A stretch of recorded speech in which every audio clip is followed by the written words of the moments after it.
Hi and welcome. I'm so glad you found my channel. My name is Erin, and on my videos I show you how to create DIY bath and beauty products. So let's go ahead and get started with this week's video. Today I'm going to show you how to create a DIY face cream. So to begin making this formula, I'm adding some distilled water to my heat-safe container. Next, I'm going to go ahead and add some rose hydrosol.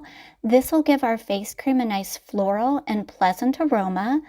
Rose hydrosol also will help to balance the pH level of the skin and keep the cells protected. For added hydration, I'm adding some glycerin. This is a great humectant. So now I'm going to go ahead and add some sea buckthorn extract. This is water soluble. It will help to repair and regenerate the skin and keep it hydrated. Now that I have all my water ingredients in my container, I'm weighing it and then writing that number down.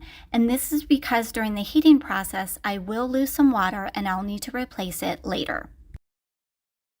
Okay, so now that I have everything weighed, I'm covering this and I'm going to just set this aside for right now. For the next part of this formulation, I'm adding some olive squalene oil. This will help to protect and moisturize the skin. And what I love most about this oil is that it will not leave a greasy residue on the skin. To help combine the water and oil in this formula, I'm adding some emulsifying wax. Emulsifying wax will also give this face cream a nice smooth texture.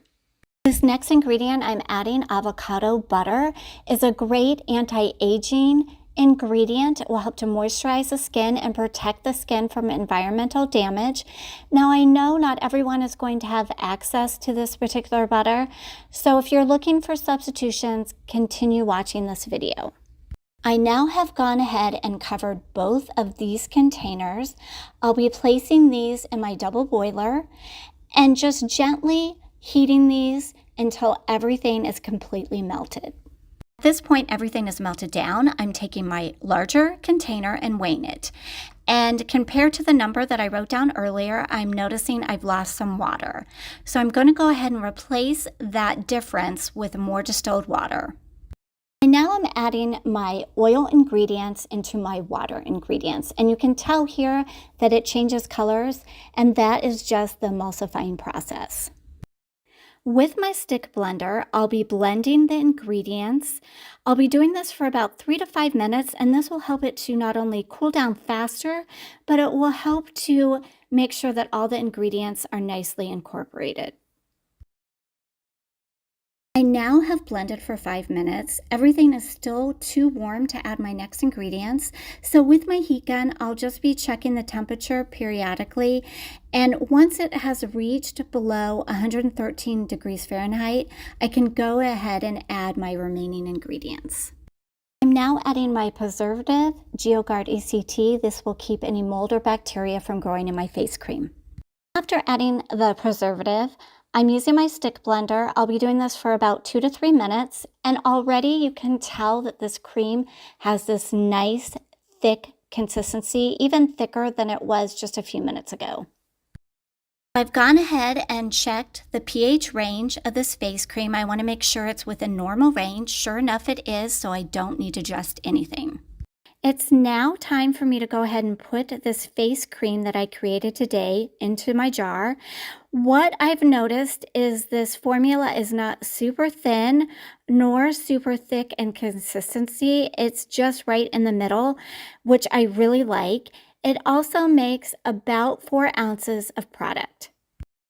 So now that my jar here is completely full of the face cream, I'm just going around the edges of the jar and just cleaning it up. And you can tell here in this clip that I do have some remainder of the face cream, and I will be packaging that as well. To apply this cream, you're just going to take a little bit of it and just gently rub it into the skin. This can be used morning or night, and hopefully you can tell here that it is easily absorbed into the skin and does not leave a greasy residue. So here's the formula for this face cream, and I've also included substitutions.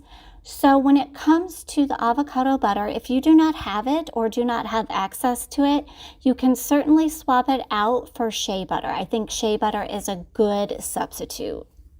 So thanks for watching, and if you'd like to see more DIY formulas, don't forget to like and subscribe.